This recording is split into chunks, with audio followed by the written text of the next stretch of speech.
বুদ্ধি, বল, অর্থ সব থাকার পরেও ঈশ্বরের ইচ্ছা না থাকলে ১৪৪ বছর পরে আসা অমৃতযোগে মৌনী অমাবস্যায় কুম্ভ স্নান প্রায় অসম্ভব। প্রয়াগরাজের ত্রিবেণী সঙ্গমে কুম্ভ মেলায় আমরা পৌঁছেছিলাম ২৮ তারিখ সকাল ৬টায়। ১৭ তারিখ সকালে বাই রোড আমরা জার্নি শুরু করেছিলাম। তারপর গিয়ে পৌঁছেছি ২২ ঘন্টা পরে গাড়ি স্ট্যান্ডে। সেখান থেকে অটো, তারপরে বাইক, তারপরে আমরা পৌঁছালাম শ্রী শ্রী কাঠিয়া মহারাজের শিষ্য মুকুন্দ মহারাজের আশ্রমে।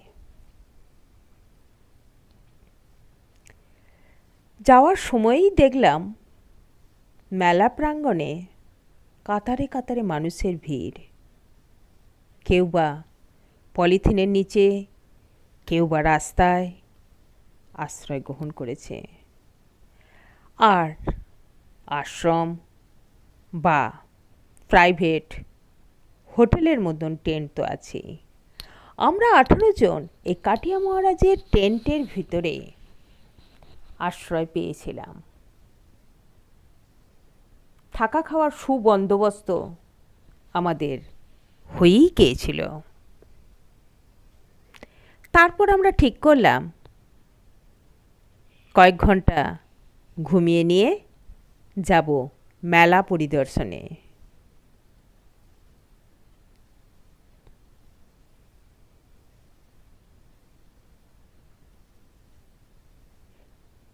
কাঠিয়া মহারাজের আশ্রমে নাম, গান, সংকীর্তনের মধ্যে দিয়ে ভগবানকে স্মরণ করা হচ্ছে। এ দৃশ্য আমরা সন্ধ্যাবেলায় দেখেছি। আমরাও সবাই কিছুক্ষণ বসলাম।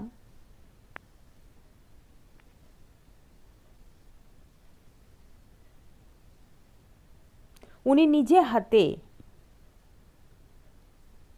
সকলের তত্ত্বাবধানে ব্যস্ত ছিলেন মুকুন্দ মহারাজ মহাশয়।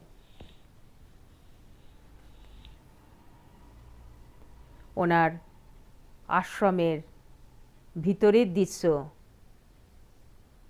ঠিক এই রকম। তবে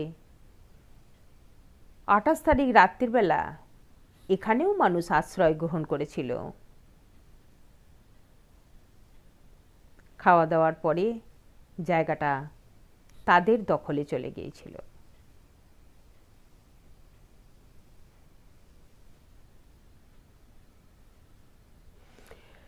পূর্ব প্ল্যান না করে কুম্ভ স্নানে যাওয়া মোটেও উচিত নয়। চারিদিকে শুধু টেন্ট আর মাথার ভিড়ের মধ্যে আপনার নিজের অস্তিত্ব বজায় রাখতে হলে আপনাকে প্ল্যান করে যেতেই হবে। সঙ্গে হাতে সময় নিতে হবে, ধৈর্য ধরতে হবে। কোনো প্রকার তাড়াহুড়ো নয়। আপনার থাকার ঠিকানা আগে থেকেই জোগাড় করে রাখা ভালো। তবে মনে রাখতে হবে যে মাইলের পর মাইল আপনাকে হাঁটতে হতেও পারে, যদি না আপনি আমাদের মতন বাইক বা অটো জোগাড় করতে পারেন। অসংখ্য মানুষ, মেলা মানে তো তাই। মেলা মানে মিলন ক্ষেত্র। নানা ভাষা, নানা মত, নানা পরিধানের মিলন ক্ষেত্র।